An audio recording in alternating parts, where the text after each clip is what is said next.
The island of Sodor is surrounded by beautiful blue sea. It has fields of green and sandy yellow beaches. There are rivers, streams and lots of trees where the birds sing. There are windmills and a coal mine and docks where visitors to the island arrive. The island also has lots and lots of railway lines. Who's that puffing down the track? It's Thomas.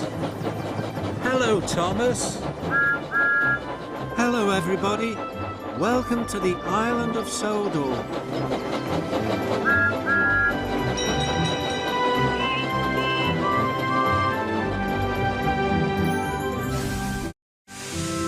Bold and brave. It was almost summer on the island of Sodor. All the engines were busy. They were looking forward to the start of the holiday season. One morning, the Fat Controller came to the sheds. It's time to get the seaside station ready for the summer visitors. Thomas, you are to pick up the deck chairs and windbreaks and take them to the beach. Yes, sir, tooted Thomas, and he hurried off happily. You're looking very cheerful, Thomas, oiled Diesel. Thomas told Diesel all about his exciting job. Haven't you heard about the curse of the cliffs? Oiled Diesel. No, tooted Thomas nervously. Diesel snorted. Whenever the first engine of the holiday season goes round the headland, a terrible fog comes down over the cliffs. Thomas didn't like the sound of that at all. The engine loses its way, and nobody knows where it goes. Diesel chugged away, leaving Thomas very unhappy indeed. He wished that he didn't have to go to the beach after all. Thomas dragged his wheels slowly along the track. He was very worried. Finally, Thomas reached the supply shed. Workers had loaded his trucks with windbreaks and deck chairs. Thomas puffed slowly on his way. He was thinking about the curse of the cliffs. Suddenly, he saw Harold the helicopter. Harold had bad news. Thick fog rolling in on the headland, Harold shouted. Puff carefully, Thomas. And Harold whirred away over the treetops. Thomas was now very scared. What Diesel said about the curse of the cliffs must be true, tooted Thomas. I shall get lost in the fog and never be seen again. Thomas puffed fearfully towards the cliffs.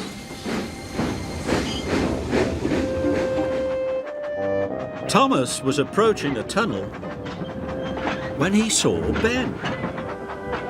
Ben looked unhappy. What's the matter? Asked Thomas kindly.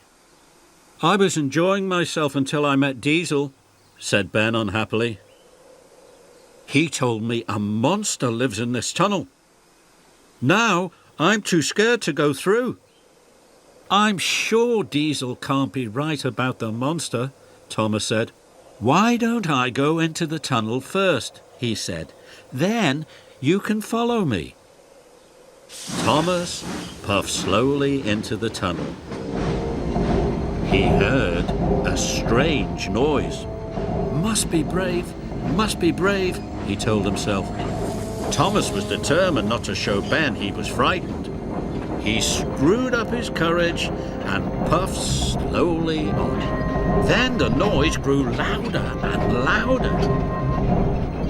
Suddenly Thomas saw two eyes peering at him. Now he knew that Diesel was right. Bust my buffers, wheezed Thomas. There is a monster. Thomas wanted to go back, but he couldn't. He had to help Ben. Must be brave, he chanted. Thomas had to go forward. But as the smoke started to clear, Thomas saw that the eyes weren't eyes at all. They were lights. And the thud, thud, thud wasn't a noise made by a monster. It came from a machine beside the track. It was a generator to power the lights. Then Thomas saw picks and shovels. He realised that workmen must be working there. Diesel was wrong. There was no monster in the tunnel after all. Soon Thomas came across workers making tea. Thomas tooted to the workmen happily. Ben was also very relieved. "You're a very brave engine," said Ben. "Now I can finish my job." And he puffed away. Thomas was happy to help Ben.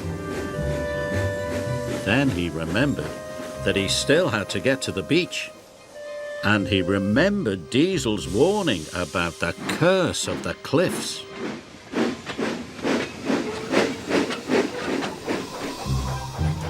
Thomas felt very nervous as he puffed towards the headland. So nervous that he stopped. "I can't go any further," Thomas tooted, and he began to reverse away from the cliffs. Then he had an idea. If Diesel was wrong about the monster in the tunnel, maybe he'll be wrong about the curse of the cliffs, he puffed.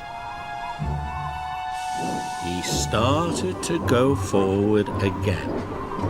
I'm not afraid, he chuffed as he steamed carefully through the mist.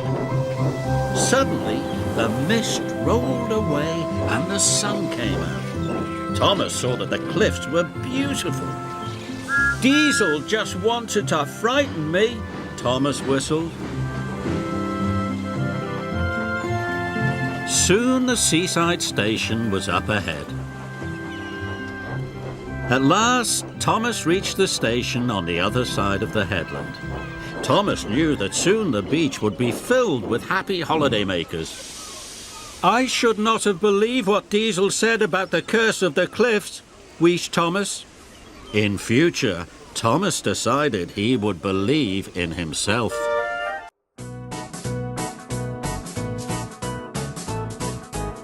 They're two, they're four, they're six, they're eight, shunting trucks and hauling freight.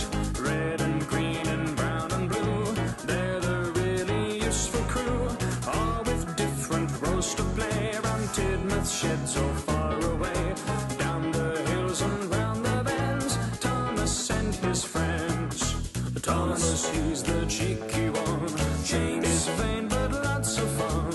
Percy pulls the mail on time, Gordon thunders down the line, Emily really knows her stuff, Henry toots and a hops and a pops, Edward wants to help and share, Toby is wise and square.